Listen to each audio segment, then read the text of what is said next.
بسم اللہ الرحمن الرحیم قل ان كانت لكم الدار الآخرة عند اللہ خالصة من دون الناس فتمنوا الموت ان کنتم صادقین صدق اللہ العظیم۔ سورۃ البقرہ آیت نمبر 94، 95 اور 96 ہے۔ اللہ فرماتے محبوب ان سے کہہ دیجئے ان کانت لکم الدار الآخرہ، اگر تمہارے لیے ہی ہے آخرت کا گھر، عند اللہ اللہ کے ہاں، خالصۃ من دون الناس تمام لوگوں کے علاوہ خالصۃ تمہارے لیے ہے، فتمنوا الموت پھر تم موت کی تمنا کرو، ان کنتم صادقین اگر تم سچے ہو، وَلَن يَتَمَنَّوْهُ أَبَدًا بِمَا قَدَّمَتْ أَيْدِيهِمْ یہ ہرگز موت کی تمنا نہیں کریں گے بما قدمت ایدیہم اپنے کرتوتوں کی وجہ سے، واللہ علیم بالظالمین اللہ ایسے ظالموں کو خوب جانتے ہیں۔ وَلَتَجِدَنَّهُمْ أَحْرَصَ النَّاسِ عَلَىٰ حَيَاةٍ محبوب آپ ان یہودیوں کو عام لوگوں سے زندگی پر زیادہ حریص پائیں گے، وَمِنَ الَّذِينَ أَشْرَكُوا حتیٰ کہ مشرکوں سے بھی زیادہ حریص پائیں گے، یَوَدُّ أَحَدُهُمْ ان میں سے ہر بندہ چاہتا ہے، لو یعمر الف سنہ کاش ان کی عمر 1000 سال ہوتی، وما ہوا بمزحزحہ من العذاب ان یعمر اللہ فرماتے ہیں یہ نہیں ہٹنے والا ان سے عذاب اگرچہ ان کو اتنی عمر مل جائے، واللہ بصیر بما یعملون اللہ جو وہ عمل کر رہے ہیں اللہ دیکھ رہے ہیں۔ یہ یہودی ہر وقت ان کا یہی دعویٰ تھا، وہ یہ کہتے تھے لن يدخل الجنت الا من کان ہودا او نصارا، کہتے تھے جنت میں یا یہودی جائیں گے یا نصرانی جائیں گے، یہ ان کا دعویٰ تھا۔ یہ بھی دعویٰ تھا وقالت اليہود والنصارى نحن ابناء اللہ واحباؤہ، وہ کہتے تھے ہم اللہ کے بیٹے ہیں، اللہ کے محبوب ہیں، ہم پہنچے ہوئے لوگ ہیں۔ اللہ نے فرمایا محبوب پھر ان کو چیلنج کرو کہ اگر واقعتاً خالصتاً آخرت کا گھر جنت یہ تمہارے لیے ہے اور کوئی جنت میں نہیں جائے گا، تم لوگ پکے جنتی ہو، پھر تم موت کی تمنا کرو، اللہ سے موت مانگو، اللہ کو کہو اللہ موت دے، کیوں آگے تو تمہارے لیے پریشانی نہیں ہے، جنت تمہارا انتظار کر رہی ہے۔ اس لیے ان کو یہ چیلنج کیا گیا۔ اب ایک حدیث کا مفہوم حضرت عبداللہ ابن عباس فرماتے ہیں یہ جو اللہ نے چیلنج کیا ہے اگر یہ موت کی تمنا کر لیتے نا مر جاتے، اللہ ان کو موت دے دیتے اور پھر ان کے لیے عذاب ہی عذاب ہوتا۔ انہوں نے موت کی تمنا کی۔ اسی طرح نصرانیوں کا ایک گروہ آ گیا، انہوں نے آ کے حضور علیہ السلام سے گویا ایک قسم کا مناظرہ کر لیا، جی حضرت عیسیٰ علیہ السلام کا باپ نہیں، یا تو دنیا میں کوئی ایک مثال ایسی دکھا دو کہ اس کا باپ نہ ہو، یا اگر اس کا باپ نہیں تو پھر مانو کہ اللہ اس کا باپ ہے۔ میرے نبی علیہ السلام پہ اللہ نے وحی اتاری ان مثل عیسیٰ عند اللہ کا مثل آدم، اللہ کے ہاں جو عیسیٰ کی مثال ہے آدم کی طرح ہے۔ اللہ نے تو آدم کو بغیر باپ اور ماں کے پیدا کر دیا اور عیسیٰ کو بغیر باپ کے پیدا کر دیا، یہ تو اللہ کر سکتے ہیں۔ اب وہ نہ مانے، ضد کر گئے، میرے نبی علیہ السلام نے ان کو مباہلے کی چیلنج کیا، بھئی آؤ مباہلہ کرتے ہیں، فَقُلْ تَعَالَوْا آ جاؤ پھر نَدْعُ أَبْنَاءَنَا وَأَبْنَاءَكُمْ وَنِسَاءَنَا وَنِسَاءَكُمْ وَأَنفُسَنَا وَأَنفُسَكُمْ ثُمَّ نَبْتَهِلْ پھر مباہلہ کرتے ہیں، آ جاؤ۔ انہوں نے کہا ایک رات کا موقع دے دو۔ ایک رات کا موقع لے کے گئے، ان کے پادریوں نے سمجھایا حضور سچے نبی ہیں، بس صرف ہم نہیں مان رہے، اگر تم نے مباہلے کو قبول کر لیا سارے برباد ہو جاؤ گے۔ اسی طرح یہود کو بھی پتہ تھا کہ حضور سچے نبی ہیں، حضور کی علامتیں ان کی کتابوں میں موجود تھیں، حضور کو جانتے تھے، پہچانتے تھے۔ اللہ نے قرآن میں دوسری جگہ فرمایا یعرفونہ کما یعرفون ابناءہم، حضور کو ایسے پہچانتے ہیں سچا پکا نبی جس طرح اپنے بیٹوں کو پہچانتے ہیں۔ لہٰذا انہوں نے چیلنج قبول نہیں کیا۔ اب حضرت عبداللہ ابن عباس فرماتے ہیں اگر کر لیتے تو موت کے گھاٹ اتر جاتے، برباد ہو جاتے۔ تو آپ ان سے کہہ دیجئے اگر خالصتاً آخرت کا گھر تمہارے لیے ہے پھر موت کی تمنا کرو۔ اب بات یہ ہوتی ہے کیا موت کی تمنا کرنا جائز ہے؟ جی شرعاً موت کی تمنا کرنا جائز نہیں ہے۔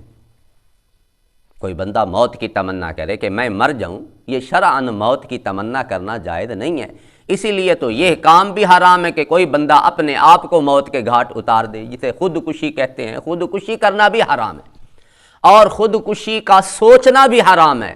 جوان ہوتے ہیں نا، چھوٹی چھوٹی بات پہ بگڑ جاتے ہیں، جی ابا مارتا ہے، امی مارتی ہے، تنگ کرتے ہیں، یہ ہے وہ ہے، جی میں گاڑی کے نیچے آ جاؤں گا، میں چھت سے چھلانگ لگ۔ تو اس طرح کے الفاظ سوچنا، اس طرح کے کام کرنا، یہ بھی غلط ہے۔ روایت کا مفہوم ہے جو بندہ خودکشی کرتا ہے قیامت والے دن اس کو اسی طرح کا عذاب ملتا رہے گا، اگر چھری چاقو سے مارا اسی طرح قیامت والے دن اپنے آپ کو ذبح کرتا رہے گا۔ میرے نبی کے خدمت میں کچھ صحابہ آئے اور عرض کیا، حضور فلاں آدمی لڑ رہا ہے اور اتنی اپنی طاقت اور بہادری کے جوہر دکھا رہا ہے، ہم تو دنگ ہیں۔ میرے نبی نے فرمایا وہ تو جہنمی ہے۔ صحابہ کہتے ہیں ہم حیران کہ اتنی بہادری سے لڑ رہا ہے اور وہ حضور فرما رہے ہیں جہنمی ہے۔ کہتے ہیں ہم تو انتظار میں اس کے آگے پیچھے پھرنے لگ گئے، بھی کون سا ایسا عمل کرتا ہے جس کی وجہ سے میرے نبی نے انہیں جہنمی کہا ہے۔ کہتے ہیں بالآخر اینڈ پہ اس کو بہت سارے زخم لگ گئے، زخموں کی تاب نہ لاتے ہوئے اس نے اپنا خنجر نیچے رکھا، اپنے آپ کو موت کے گھاٹ اتارا، خودکشی کر لی۔ تو خودکشی کرنا حرام ہے، اس لیے فرمایا موت کی تمنا نہیں کر سکتے۔ ہاں بعض علماء نے لکھا ہے اگر اسباب زندگی ختم ہو جائیں تو پھر موت کی تمنا کرنے میں کوئی قباحت بھی نہیں ہے۔ جس طرح حضرت امام بخاری رحمہ اللہ تعالی، ان کے بارے میں انہوں نے امام بخاری جیسی کتاب لکھی، صحیح بخاری لکھی، اور 16 سال کتاب لکھی، اور بخاری کو درجہ کیا ملا ہے؟ قرآن کے بعد جو صحیح کتاب ہے وہ صحیح بخاری شریف ہے۔ ایک وقت ایسا آیا اس پہ بس وہ اس کی زندگی گویا تنگ سی ہو گئی، بادشاہوں نے تنگ کیا، مخالفین نے تنگ کیا، بالآخر انہوں نے اللہ سے دعا کی، اللہ اب اسے اپنے پاس بلا لیجیے۔ تو بعض علماء نے کہا اس طرح کی تمنا کرنا جب بالکل ہر طرف سے تنگی ہو جائے تو پھر تمنا کرنا جائز ہے، وگرنہ حکم یہ ہے کہ بندہ یوں تو دعا کرے اللہ جب تک زندگی بہتر ہو زندہ رکھ، اللہ جب موت بہتر ہو تو موت عطا فرمانا، جب زندگی بہتر ہو زندہ رکھ، جب موت بہتر ہو اللہ موت عطا فرمانا۔ تو اللہ بہتری تو ہر ایک جانتے ہیں نا، اللہ ہمارے بارے میں زندگی بہتر جانیں گے تو زندہ رکھیں گے، جب اللہ ہمارے بارے میں موت کو بہتر جانیں گے تو پھر موت عطا فرما دیں گے۔ لیکن یہ بات ذہن میں رکھیں، جتنی مرضی لمبی زندگی مل جائے اللہ کے عذاب سے نہیں بچ سکتے، موت سے بچ نہیں سکتے۔ موت تو ہر وقت اعلان کرتی، انا الموت الذی افرق بین البنات والامہات، موت کہتی ہے میں تو وہ ہوں جو ماؤں اور بیٹیوں کے درمیان جدائی کر دیتی ہوں۔ انا الموت الذی افرق بین الاخ والاخوات، موت کہتی ہے میں تو وہ ہوں جو بھائیوں اور بہنوں کے درمیان جدائی کر دیتی ہوں۔ انا الموت الذی افرق بین کل حبیب، موت کہتی ہے میں تو وہ ہوں ہر دوست کے درمیان میں جدائی کر دیتی ہوں۔ انا الموت الذی اعمر القبور، موت کہتی ہے میں تو قبرستانوں کو کیا کرتی ہوں؟ آباد کرتی ہوں۔ واخرب الدیار والقصور، بڑے بڑے محلات کو میں ویران کر دیتی ہوں۔ انا الموت الذی ادرککم واطلبکم، موت کہتی ہے میں تو تلاش کرتی رہتی ہوں، طلب کرتی رہتی ہوں، ڈھونڈتی رہتی ہوں، بڑے سے بڑے محل میں تم کیوں نہ ہو میں تمہیں پا کے رہتی ہوں۔ ولا یبقى مخلوق الا یذقنی، موت کہتی ہے کوئی مخلوق ایسی نہیں ہے جس کو میں اپنا ذائقہ نہ چکھاؤں۔ موت نے تو آنا ہے، اور لمبی عمر مل جائے یہ بھی اللہ کی بڑی نعمت ہے، بڑی نعمت۔ ایک حدیث کا مفہوم بھی ہے، کنز العمال کی حدیث ہے، اس میں لکھا ہے کہ جس بندے کو اللہ لمبی عمر دے دے اور وہ عمر بھی ایمان والی ہو، اسلام والی ہو، سلامتی والی ہو، اچھی عادات والی ہو، فرمایا یہ اس کے لیے بہتر ہے۔ کیوں؟ جتنی لمبی عمر ہوگی نیکیاں زیادہ کرے گا، نیک بندے کی بات ہے نا۔ ایک 50 سال عبادت میں لگا ہوا ہے، ایک 60 سال لگا ہوا ہے، ایک 70، سب میں فرق ہے نا۔ تو لمبی عمر، ایک حدیث میں واقعہ بھی تو آتا ہے کہ 2 جوان اکٹھے اسلام لائے۔ ایک صاحب نے خواب دیکھا کہ ایک شہید پہلے ہوا تھا، ایک کا انتقال بعد میں، فرمایا جس کا انتقال بعد میں ہوا وہ جنت میں پہلے پہنچ گیا۔ حضور سے عرض کیا، حضور نے فرمایا تم لوگ دیکھتے نہیں کہ اس نے سال میں کتنی نمازیں زیادہ پڑھ لی، ایک رمضان زیادہ اس نے گزارا۔ تو لمبی عمر بھی اللہ کی بڑی نعمت ہے۔ میرے نبی کی خدمت میں حضرت ام سلیم رضی اللہ تعالی عنہا جو حضرت انس کی والدہ ہیں، آ کے حضور سے عرض کیا، حضور یہ آپ کا چھوٹا سا خادم ہے، اس کے لیے دعا فرما دیں۔ میرے نبی نے دعا فرما دی کہ اللہ انس کی عمر میں برکت پیدا فرما، اس کے مال میں، اس کی اولاد میں برکت پیدا فرما۔ حضرت انس آخری عمر میں کہنے لگے میرے نبی کی دعا ایسی قبول ہوئی، آج میں 120 سال کا ہو چکا، اللہ نے عمر دی، 120 سال کا میں ہو چکا ہوں، اور اللہ نے اولاد میں اتنی برکت دی کہ میں 100 بچے ایک جگہ میں نے پڑھا کہ میں اپنے ہاتھوں سے دفن کر چکا ہوں۔ زندگی اتنی بڑی، بچے اتنے زیادہ، اولاد کی اولاد، 100 چھوٹے چھوٹے بچے فوت ہو چکے، اور پتہ نہیں زندہ کتنے تھے، 120 تک لکھا ہے۔ اور پھر اللہ نے رزق میں اتنی برکت دی، وہ کہتے ہیں ہر بندے کا سال میں ایک دفعہ باغ پھلتا پھولتا تھا، انس کہتے ہیں میرا باغ سال میں 2 دفعہ پھلتا تھا، حضور کی دعا تھی، تو حضور نے عمر میں برکت کی بھی دعا دے دی۔ حضرت موسیٰ علیہ السلام ایک دفعہ ملک الموت سے ناراض ہو گئے، ملک الموت اللہ کی خدمت میں پہنچے کہ وہ تو موسیٰ پیغمبر جلالی پیغمبر ہیں، ناراض ہو گئے، فرمایا جاؤ جا کے اس کو کہو کہ بیل کی کمر پہ پشت پہ ہاتھ رکھے، جتنے بال نیچے آئیں گے ہم اتنی عمر اور دے دیتے ہیں۔ حضرت ملک الموت ہے، آ کے عرض کیا آپ بیل کے اوپر ہاتھ رکھیں، جتنے بال نیچے اللہ اتنے سال اور عمر دے۔ ملک الموت پھر بھی موت ہے، موت نے تو پھر بھی آنا، فرمایا پھر میں اتنی لمبی عمر کی تمنا کیوں کروں، پھر مجھے ابھی سے لے جا۔ میرے نبی علیہ السلام کو اللہ نے اختیار دیا، آپ یہیں پہ رہنا چاہیں آپ کی مرضی ہے، آپ ہمارے پاس آنا چاہیں تو آپ کی مرضی ہے۔ میرے نبی نے فرمایا اللہم الحقنی بالرفیق الاعلی، میں تو اپنے محبوب سے، اپنے اللہ سے ملنا چاہتا ہوں، میں تو دنیا میں نہیں رہنا چاہتا۔ ایک حدیث میں بھی میرے نبی نے فرمایا ایک بندے کو اللہ نے اختیار دیا ہے، دنیا میں رہنا چاہے یا آخرت میں میرے پاس آنا چاہے۔ بندے نے اللہ کے پاس جانے کو چن لیا ہے۔ حضرت ابوبکر صدیق رونے لگ گئے۔ حضرت ابو سعید خدری کہتے ہیں ہم نے کہا اس میں رونے کی کیا بات ہے، لیکن حضرت ابوبکر صدیق بڑے سیانے اور دانا تھے۔ عبد سے مراد تو حضور علیہ السلام کی اپنی ذات تھی۔ حضور نے تو ایک بندے کا کہا نا کہ ایک بندے کو اللہ نے اختیار دیا، حضور اپنا نام نہیں لے رہے تھے، حضرت ابوبکر صدیق سمجھ گئے تو جتنی مرضی لمبی عمر مل جائے بالآخر موت ہے۔ اور یہ بلکہ ڈاکٹر سجاد کھرل صاحب ہیں، ان کی اس پہ لکھا ہوا ہے، وہ جو تفتیشی وہ پرچی ہوتی ہے اس پہ لکھا ہوا ہے ہاں بندہ جتنا مرضی کوشش کر لے موت سے بچنے کی، موت سے نہیں بچ سکتا۔ ہاں اگر جہنم سے بچنے کی کوشش کر لیں جہنم سے بچ سکتے ہیں۔ تو ہم لوگوں نے کوشش جہنم سے بچنے کی کرنی ہے، موت سے بچنے کی نہیں کرنی۔ موت تو محبوب ہے، موت تو ایک تحفہ ہے جو مومن کو اپنے اللہ سے ملواتی ہے۔